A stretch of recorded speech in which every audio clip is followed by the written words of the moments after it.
siempre nos gusta el poder volver a llamarlo a través de la oración para que el gran yo soy ratifique su presencia con nosotros. Vamos a orar.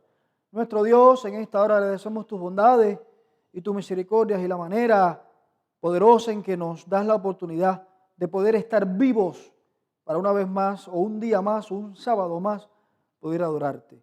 Queremos y creemos que tú vas a estar con nosotros como lo has hecho desde el principio. En el nombre de Jesús. Amén.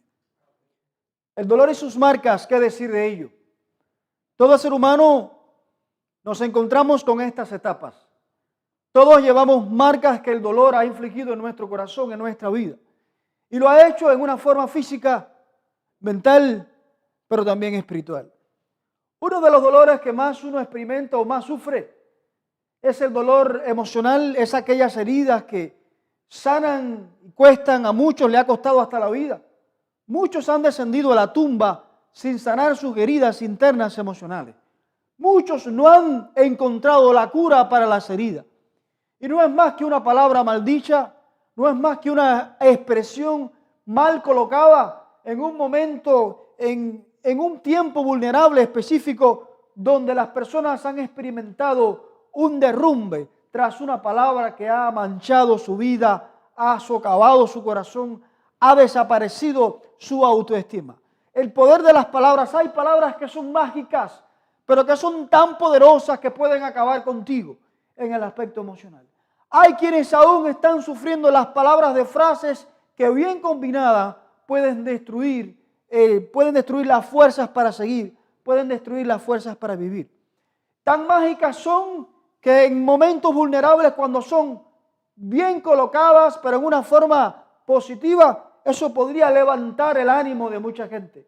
Eso podría hacer que mucha gente viva, sueñe. Eso podría hacer que mucha gente experimente un deseo vivificador de seguir adelante. Pero cuando son puestas en todo lo contrario, eso podría acabar, como ya ratificamos, con la vida de muchos seres humanos.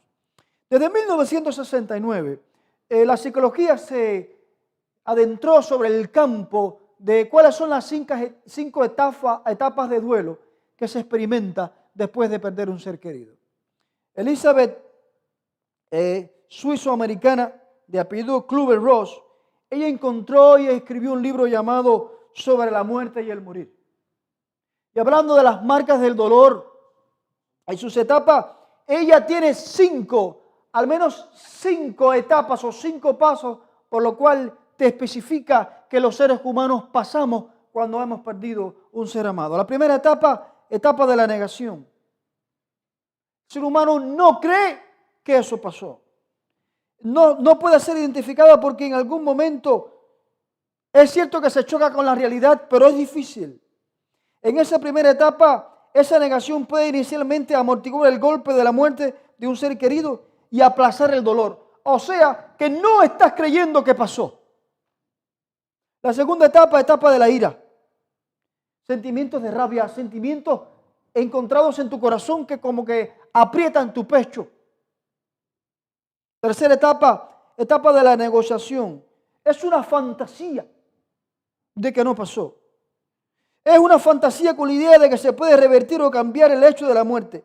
Es como preguntarse, ¿qué habría pasado si? Es como preguntarse o pensar en estrategias que habrían evitado el resultado final del ser querido. La cuarta etapa, la etapa de la depresión, donde ya te percatas que es una realidad, que es un hecho, que la ausencia del ser querido ya no está vigente, que ya no está. Y la última etapa es la etapa de la aceptación, en la cual ya tú te convences de que no está y de que tienes que seguir viviendo. Pero estas etapas, muchos no han llegado a la tercera. Muchos ni siquiera han llegado a la segunda y muchos se han quedado en la primera. Son etapas que se experimentan en un aspecto doloroso.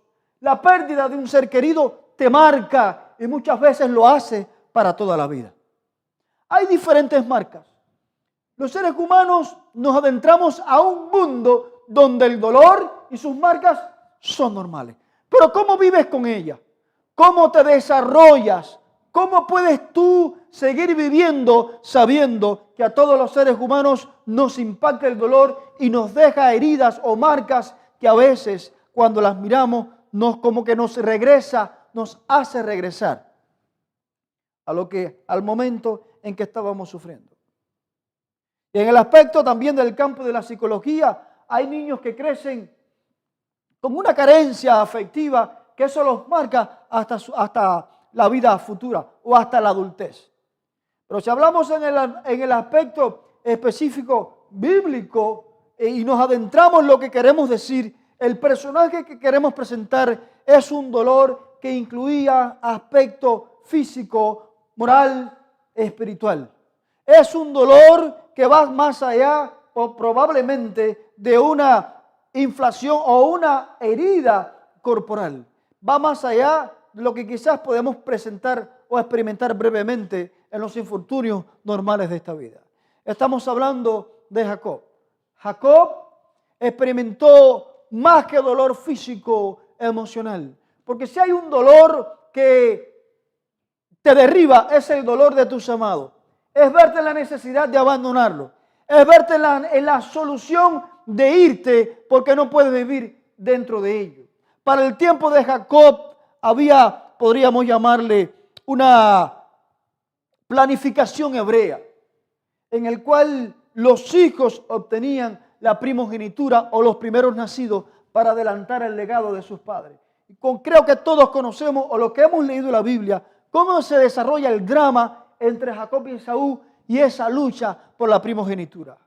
Leyendo uno de los libros que tiene que ver con inglés académico, especifica bien la lucha que hay entre un hogar de más de 2 hijos. Cómo los hijos luchan y hacen una competencia para ver quién es el que gana con mayor cantidad el amor de su padre y de su madre. Dice el libro que tener más de 2 hijos es un reto, porque toda la vida los hijos se pasan en una competencia que muchos llaman sana. Y esa competencia hace relegar a los hijos a un lado y a otro. Y el libro saca la conclusión y dice que casi siempre el menor es el que siempre se lleva las ventajas del cariño de los padres. Por lo tanto, estamos presentando contextualmente una situación al menos parecida. Jacob, con una lucha, comienza a soñar con la primogenitura. Sin embargo, su hermano le correspondía porque era el mayor. Y si nos adelantamos al drama, Jacob trató de adelantarse y ganar la primogenitura que ya Dios le habría prometido, pero por sus propias manos. ¿Cuántos de nosotros no nos adelantamos? ¿Cuántos de nosotros, habiendo Jesús prometido ya la bendición para nuestra vida, pero queremos hacerlo a nuestra manera, a nuestra forma de vivir? ¿Cuántas veces nosotros nos metemos en problemas porque queremos adelantarnos o ayudar o darle la mano a Jesús para que nos dé la bendición que ya previamente lo ha hecho? Pues Jacob, ustedes conocen el drama, cómo tiene que apartarse e irse de su casa porque engañó a su hermano con la primogenitura que incluía la tercera parte de todos los bienes y el liderazgo de su familia.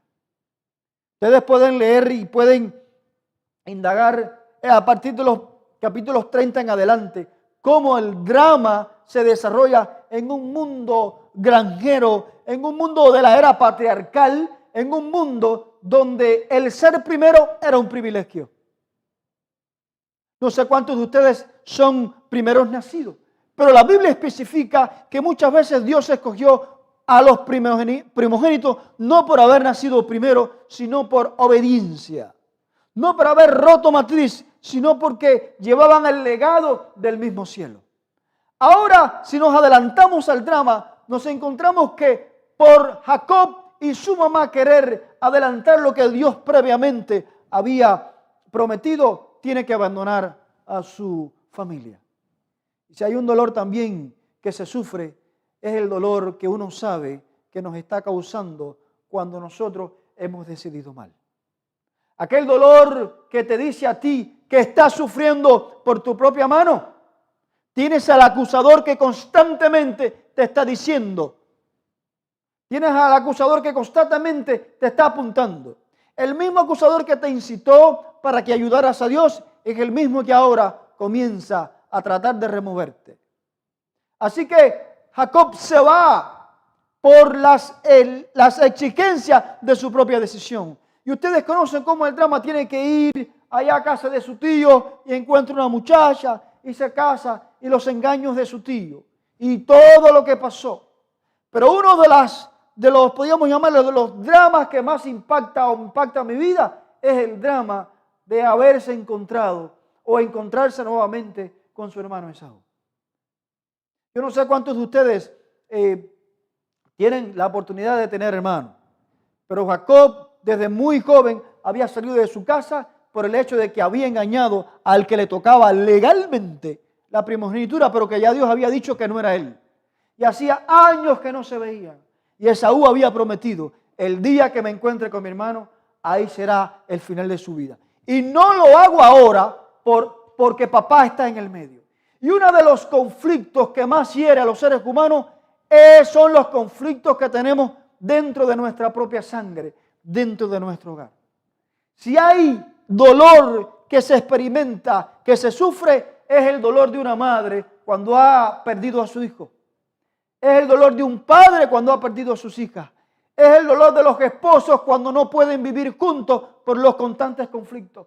Es la traición de los que contigo han vivido, de los que contigo llevan tu código genético. Porque tú no sufres tanto con los amados, pero una vez que experimentas traición, desprecio de aquellos que son de tu árbol genealógico, realmente eso te hace sufrir.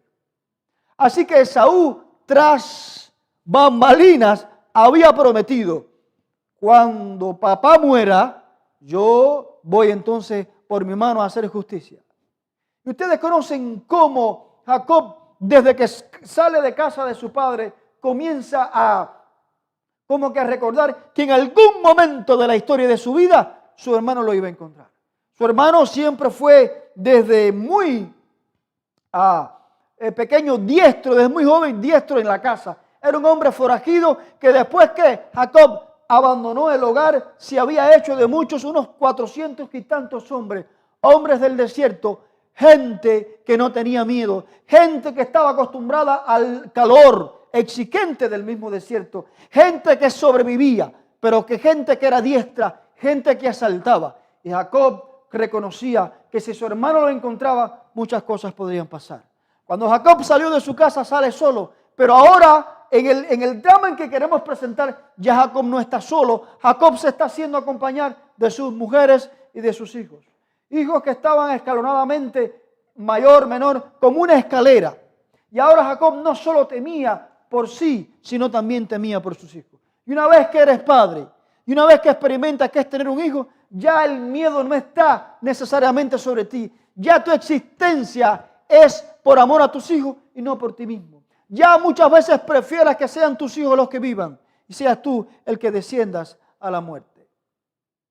Nosotros adelantamos el panorama en el cual queremos adelantarnos con la lectura bíblica que la podemos encontrar en el Génesis capítulo 32, versículo 25-26. Es ahí donde Jacob tiene una marca, unido con un dolor que lo marcó para toda su vida. Ahí te vas a encontrar a alguien que acudió a la vida de Jacob y cambió su vida completamente.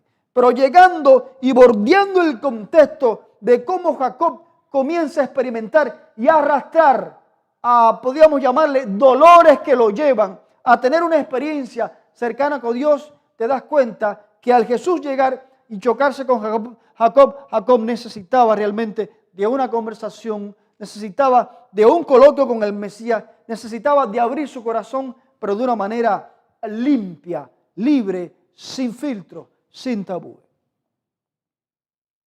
Jacob sale de casa de su suegro, como la Biblia establece, y Jacob se asienta en un lugar donde al mismo tiempo su suegro está detrás de él, pero al mismo tiempo su hermano. En esa situación, Jacob se aparta solo para orar.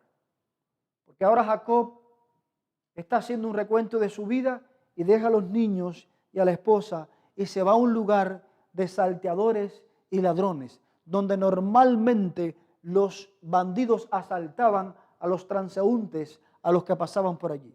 Pero como era un lugar solitario, Jacob lo escoge para tener una comunicación directa con Dios. Porque primero, su suegro lo está buscando y segundo, su hermano está muy cerca de él. Y muchas veces, mi querido, a veces nuestros miedos nos persiguen 40 años, 50 años. Muchas veces somos adultos y todavía experimentamos cómo el miedo comienza a perseguir nuestra vida. Y muchas veces las consecuencias de nuestro mal proceder nos alcanzan a las décadas. Muchas veces tenemos que experimentar que quizás o nos imaginamos que ya hemos olvidado lo que pasó, pero muchas veces cuando vemos la marca del dolor nos hace recordar una mala experiencia y entonces nos volvemos a conectar. Los sentidos de nuestra vida se conectan y comenzamos a ver cómo el dolor y su marca comienza a aflorar las malas experiencias. Jacob se aparta. Ya Jacob tiene unos 13 hijos, incluyendo su hija hembra, Dina. Y al Jacob apartarse para buscar a Dios, porque su vida había sido desterrada desde el principio, desde que salió de su casa. Ahora se encuentra en un lugar que necesita conversar, en un lugar que necesita que alguien lo escuche. Y sabes, querido, en el mundo de hoy hay gente que está deseosa de que se escuche. ¿Sabes por qué los psicólogos tienen tanto éxito? Porque son entrenados para escucharte. Porque tú no lo has visto, no lo conoces, pero desde que te conectas con él, te das cuenta que han sido entrenados para sacarte palabras. Te das cuenta que han sido entrenados para tú decirles tu vida sin ellos haberte visto, sin tener una confianza plena, sin haber tenido una intimidad contigo. Te das cuenta que profesionalmente saben lo que hacen. Y una vez que entras a su consulta, ellos con amabilidad te preguntan, ¿cómo estás? ¿Todo está bien? A ver, cuéntame, ¿qué te pasa? Estas primeras palabras comienzan a conectar y es una combinación de vestimenta, de personalidad y de mirada. El campo de la psicología, aunque tiene muchos enemigos y no es una ciencia demostrada, se dice que después de tú tener una conversación o descargar tu dolor, dice que se experimenta un alivio tremendo. Jacob estaba buscando esto. Estaba buscando conversar e indagar e intimar con alguien que lo entendiera. No podía hacerlo, ninguno de sus hijos lo habría entendido, ni sus mujeres, porque él sabía que en ese momento su vida peligraba. Él sabía que su hermano era despiadado, que Esaú nunca había sido espiritual. ¿Lo iba a hacer ahora? ¿Por qué Esaú lo iba a hacer espiritual ahora cuando lo tenía todo? Y aunque Jacob se preguntaba, ¿por qué mi hermano me persigue si al final yo abandoné mi casa? Si al final yo dejé las posesiones, si al final yo no llegué a ser el primogénito, ¿por qué me persigue? Y es que simplemente Esaú recordaba la bendición de su padre cuando bendijo a Jacob. Y es que Esaú, además de que estaba persiguiendo los bienes temporales, no se bastaba con eso. Esaú necesitaba algo más. Necesitaba infligirle el mismo o peor el dolor que sintió a su hermano cuando fue engañado. Así que simplemente, hermano, que me escuche y estás conectado, en ese momento Jacob necesita de paz y de tranquilidad.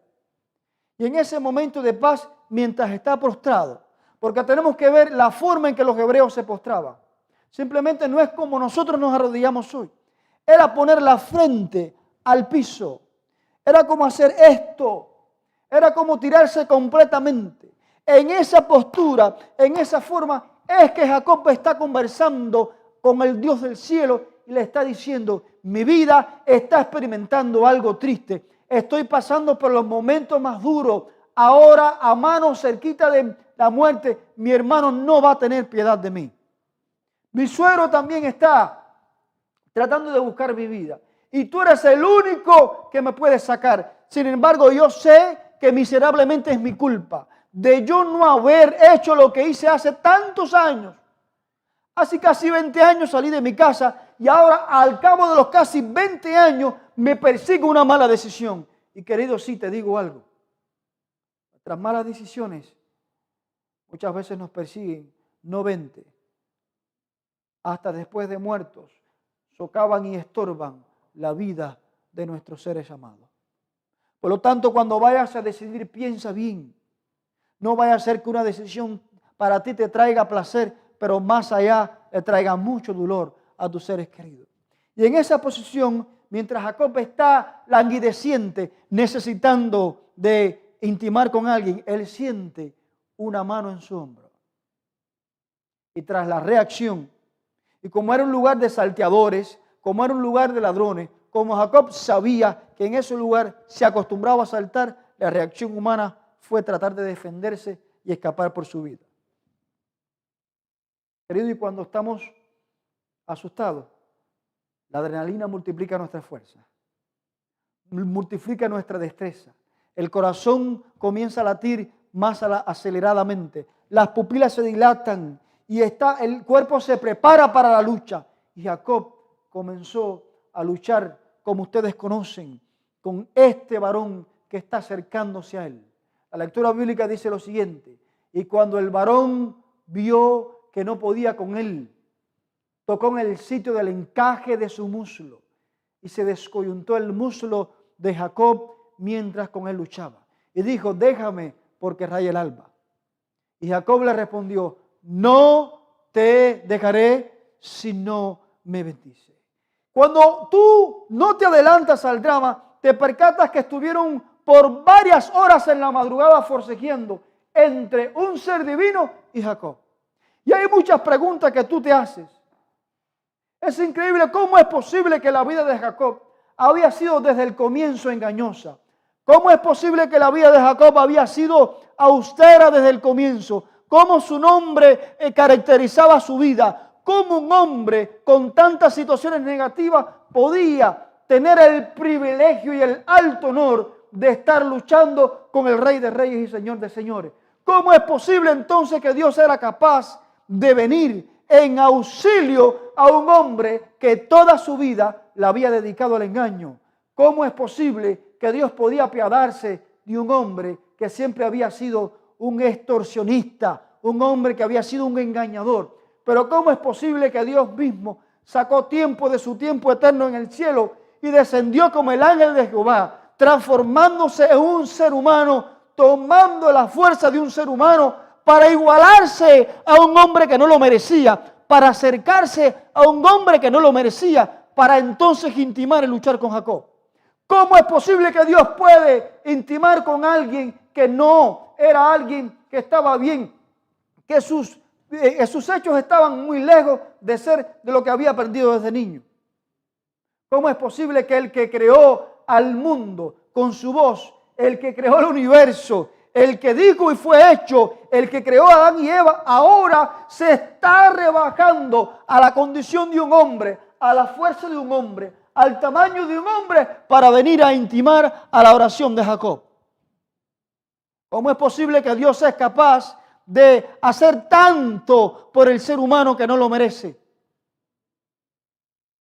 Pero lo más sorprendente, antes de desarrollar el drama entre esta lucha, es que Dios se las ingenió para que al mismo tiempo, cuando está luchando con Jacob, al mismo tiempo su hermano que estaba cerca y su suegro, Dios mandó un ser divino para que en sueños se le mostrara el valor que tenía Jacob. Mientras Esaú está durmiendo, Dios le muestra por un ser divino a Esaú que su hermano no sabía que la madre de ellos había muerto. Y esto comenzó a sensibilizar el corazón de Esaú. Pero al mismo tiempo Dios le muestra a Esaú cómo una aureola de ángeles rodea a su hermano. Y al mismo tiempo el ángel, el ser divino que Dios mismo mandó, le dice a Esaú en sueño: tu hermano es muy apreciado, no lo toques. ¿Cómo es posible que Dios al mismo tiempo está luchando con Jacob, pero se la ingenia para impactar y arreglar el asunto? ¿Cómo es posible que Dios está arreglando el destrozo que hizo Jacob, para entonces en ese momento Jacob y Esaú tuviesen un encuentro positivo y no negativo? Miren cómo Dios hace que aunque Jacob no lo merecía, mientras está luchando, está arreglando todo lo que Jacob dañó. Lo está haciendo, está arreglando su panorama, está arreglando tu contexto. Y con esta experiencia te estoy diciendo, mi hermano, o mi hermana que me escucha donde quiera que estés conectado.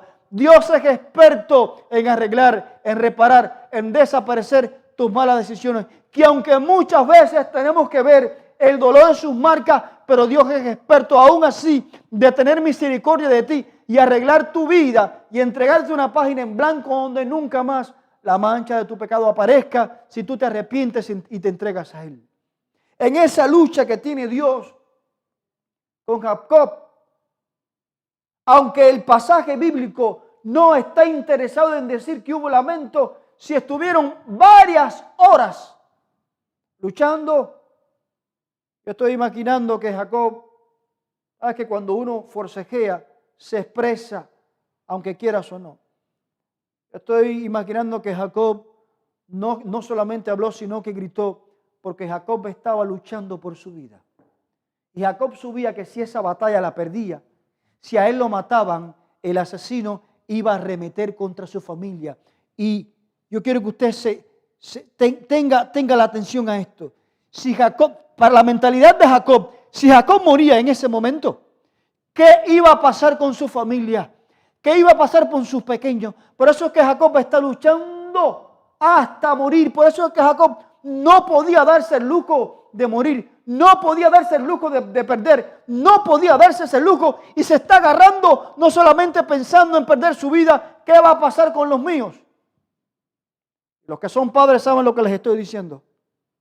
Porque si una osa, que es un animal, la fuerza que despliega cuando le toca a un cachorro y no tiene razón, cuanto más un ser humano cuando ve o cuando se imagina que su descendencia va a ser muerta. Cuando tú imaginas que tus seres queridos van a ser heridos por alguien, realmente te transformas. En una de las experiencias tristes para apoyar este drama que mientras Jacob está luchando con el ángel, alguna de las experiencias tristes que experimentamos como familia, recuerdo una vez que irrumpieron a la casa. Debieron ser como las 4 de la mañana y nosotros bien, pero bien dormidos estábamos. Cuando alguien entró y salió. Y a la mañana siguiente, cuando nos percatamos, nos dimos cuenta que había entrado y nosotros nunca ni por enterado. Cuando vinieron los peritos y los profesionales, nos explicaron lo siguiente. El ladrón entró por la puerta principal, llegó a la cocina, se paró en los cuartos de ambas niñas, de mis hijas. No pasaron al cuarto y lo más triste es que mis niñas, para aquel entonces, sus puertas estaban abiertas, sin cerrojo. Y a la voz de los peritos, cuando dijeron qué fue lo que habían hecho, el ladrón qué fue lo que había hecho, a mi mente vino, si el ladrón el ladrón pudo haber matado a mis hijas, yo nunca me habría enterado. ¿Qué habría pasado con mi vida y mi corazón y mi mente si eso hubiese pasado? Fíjense si el dolor produce marcas que aún el día de hoy a veces me despierto sobresaltado. Después de ese hecho estuve por más de 6 meses, casi, sin poder dormir más de 2 horas ininterrumpidamente. Eso me marcó y aún me tiene marcado. Porque cuando tú experimentas el miedo de que tus seres amados van a perder la vida, eso te hace crecerte, eso te hace tener una fuerza más allá de las fuerzas posibles o normales. Por eso que puedes entender cómo es posible que Jacob no se cansó y cómo fue que Dios tuvo que usar de su poder divino para quitárselo de encima.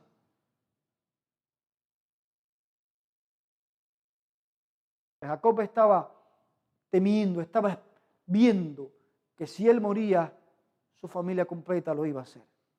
Y él no lo podía permitir. Así que por lo tanto luchó tanto que el Dios del cielo en su amor dijo, o uso con este varón el poder divino o este no me va a soltar. ¿Te has aferrado a algo? ¿Acaso estoy hablando para alguien que se ha aferrado tan fuerte a algo que le es difícil soltarlo? ¿Acaso te has aferrado tan fuerte a algo que llevas años en ello? ¿Acaso has estado arrastrando alguna situación incómoda que no dejas de agarrarte y aferrarte a eso? Y mientras en esa lucha el Señor toca el muslo, entonces Jacob se percata que ese toque no es de un ser humano común y corriente. Jacob se percata que era un ser divino. Y yo no sé si usted se puede imaginar qué se experimenta cuando tú reconoces que el mismo Dios ha acudido a tu llamado. ¿Qué se experimenta cuando tú reconoces que el Rey del Universo ha venido al sonido de tu oración? ¿Cómo se vive después que tú experimentaste el reconocer que Dios al que tú clamaste vino a tu encuentro? Reconociendo que no eres digno, reconociendo que tú no tienes fuerza, reconociendo que tú no eres realmente lo que Dios ha querido que tú seas. ¿Cómo te vas a sentir o cómo te has sentido después de reconocer eso? Y una vez que Jacob se da cuenta que es un ser divino, el ser divino le pide, suéltame, porque raya el alba. Y Jacob, es increíble, ¿cómo le vas a pedir a un hombre que está luchando por su vida y por lo de su familia que te suelte? ¿Cómo es posible que te voy a soltar ahora? ¿Cómo es que te voy a soltar ahora? No puedo. Si yo antes, sin reconocer que eras tú, ahora ¿cómo lo voy a hacer ahora? Ahora no te voy a soltar. No lo voy a hacer porque realmente yo te necesitaba. Pensé que quien me había tocado era un ladrón, era un salteador, pero hoy me doy cuenta que eres tú. No es posible que seas tú. Yo no te puedo soltar hasta que tú no me bendigas. Porque si tú no me bendices, ¿qué me va a pasar cuando Saúl me encuentre con sus 400 y tantos hombres? ¿Qué me va a pasar cuando me encuentre su suegro, mi suegro? ¿Qué va a pasar con mi vida si tú no bendices, si tú no cambias mi vivir, si no cambias mi dolor, si no cambias las marcas que he tenido? ¿Qué va a pasar conmigo? Una vez más, lo más poderoso que tiene el mensaje y el evangelio es como Dios en su misericordia y su amor revierte nuestro pasado y lo desaparece para entregarnos un nuevo presente. Ahí en esa conversación, versículo 26, Dios tiene un diálogo diciéndole cómo te llamas y el intercambio que tienen. Dios cambia el nombre. Y después que Dios hace ese cambio, parece ser que Jacob se quedó paranoico. O todavía sentía miedo, porque con el hecho de saber de que Dios había estado con él, era para tener la plena seguridad de que nada más iba a pasar. Por eso es que después sale de esa lucha, se encuentra caminando, mirando las marcas de su dolor, reconociendo de que había tenido una lucha intensa, pero que ahora, aunque con dolor y marca, era la bendición de su vida. Había sido el que había cambiado el curso de su vida. Al llegar, como que se olvida de que había luchado con Dios y comienza a hacer una estrategia para impactar la mente de Saúl. Pero Jacob no sabía que ya Dios se había adelantado a sus ideas paranoicas. Ya Dios se le había presentado a su hermano en sueño. Para cuando Jacob comienza a repartir los niños en grupos y mandar regalos, y cuando Saúl se acerca, ¿sabe lo que le pasó a su hermano? Lejos de tener ese ataque de ira que había experimentado y que había hecho crecer por el tiempo, cuando ve a su hermano, le da por correr a su encuentro, abrazarlo y comienza a llorar en el cuello de Jacob. En este drama, los hombres de Saúl no entendían que habían sido instruidos por su jefe diciéndole: el día que encontremos a nuestro hermano, no dejen ni hembra, ni varón, ni recién nacido, ni mujer que da pecho, ni bebé que mama, no dejen a nadie. Y ahora los hombres de Saúl, cuando ven a su jefe llorando en el cuello de Jacob, comenzaron a preguntarse: ¿qué le pasa al jefe? Y al mismo tiempo de la pregunta, esta acción conmovió el corazón de esa gente. Conmovió el corazón de gente que no creía. Conmovió el corazón de gente que no le importaba el Dios divino. Miren hasta dónde llega el alcance de la bendición de Dios, que es capaz de convencer, es capaz de hacer llorar a tus enemigos. Mira cómo es Dios tan fuerte, cómo Dios, cuando Dios te bendice y tú luchas con Él, el resultado que se recibe, hasta dónde llega el resultado, que después de la lucha que tú has tenido intensa con Dios, tus enemigos se postran delante de ti. Después que tú has tenido una lucha, tus enemigos se conmueven a la voz tuya. Después que tú estás encontrado con Dios, lo contrario se revierte en bendición. Después que una vez tú has experimentado que has luchado con el gran yo soy, entonces tu mundo cambia por completo. Después que tú has tenido una intimidad, entonces los temores desaparecen. Entonces Dios se encarga de despejar el área para hacerte ver que el resultado de la lucha intensa no ha sido en vano, que el haber luchado cercanamente con Dios te asegura la paz, la salvación, y no solamente eso, sino es que es capaz de impactar a aquellos que apenas creen. La experiencia de Jacob muestra cómo Dios es capaz de hacer, cómo Dios es capaz de limpiar tu vida, pero tienes que estar listo para luchar y hacerlo como lo hizo Jacob. Jacob estaba luchando no solamente por su vida y por la de su familia, quería cambiar, quería vivir otra vida, pero de esa lucha sale que desde que el Señor estuvo luchando con él, Jacob fue cojo hasta sus últimos días. Y cada vez que Jacob cojeaba o se acordaba de su marca, eso le daba un mensaje reconociendo que el Dios que había luchado iba a seguir con él todos los días de su vida. Por eso es que tú lo encuentras en su lecho de muerte. Como un profeta abrió su boca y bendijo a todos sus hijos. Por eso tú ves cómo Jacob, fíjate si la bendición del Señor le persiguió hasta sus días, que sabes dónde murió ese varón. Murió en la mesa del faraón comiendo. Algo que era prohibido en la constitución de Egipto. Jacob murió viendo a todos sus hijos siendo los jefes del ganado del faraón. Jacob, miren hasta dónde llegó la bendición, que Egipto tenía muchos dioses, sin embargo, uno de sus hijos, después de haber sido desterrado de Egipto, fue el que llegó a ser el primer ministro de ese país. Y al ser el primer ministro y al mandar a buscar a su padre, los últimos días de Jacob la pasó en un momento donde el banquete era sobrado, donde Dios, la bendición no solamente es ahora, la bendición de Dios es progresiva. La bendición de Dios te alcanza, no hoy, sino mañana y siempre. Dios se extiende. Cuando tú luchas con Dios, Dios se encarga de postergar tu bendición. ¿Sabes hasta dónde? Hasta la misma eternidad. Porque la bendición de Jacob no terminó allá en la mesa del faraón, no. La bendición de Jacob va a seguir cuando en la primera gran resurrección se levante tantos y miles de seres humanos que han creído en Jesús, que han creído en su palabra, pero que se van a levantar como evidencia del poder regenerador de que Dios, una vez que tú mueras en Él, puede ser levantado por su amor y su poder. La bendición de Jacob se extiende más allá porque el mundo que Dios nos promete es un mundo de victoria donde la muerte y el dolor y su marca nunca más existirá. Es que cuando tú luchas con Dios, querido que me escucha, cuando tú luchas con Dios íntimamente, cuando tú lo haces, pero de una manera cercana, la bendición te alcanza hasta la eternidad. No es ahora.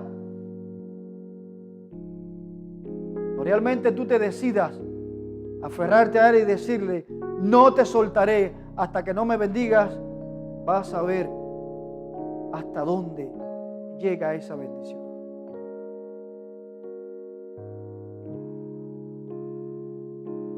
Hay un himno. Es un himno que todos podemos cantar.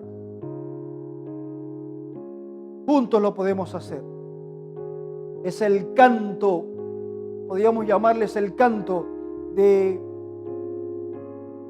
la oración íntima que tuvo quizás, o sea que encaja muy bien la oración que tuvo íntima Jacob al ver cómo Dios cambió la miseria del pecado de su vida. Cómo Dios puede hacer, cómo Dios puede hacer, cómo Dios puede restaurar, cómo Dios puede ampliar tu vida, cómo Dios puede extender tu futuro a un futuro mejor. Jacob lo quiere hacer contigo hoy. Y el himno nos dice realmente cómo Dios puede cambiar la expectativa, no solamente de tu vida, sino de la vida de todo aquel que quiera aferrarse a Jesús como lo hizo Jacob. Así que les estoy invitando a juntos poder cantar para poder ratificar y decirle al Señor: ven, Señor, quiero tener una lucha contigo, quiero que me bendiga, no te voy a soltar.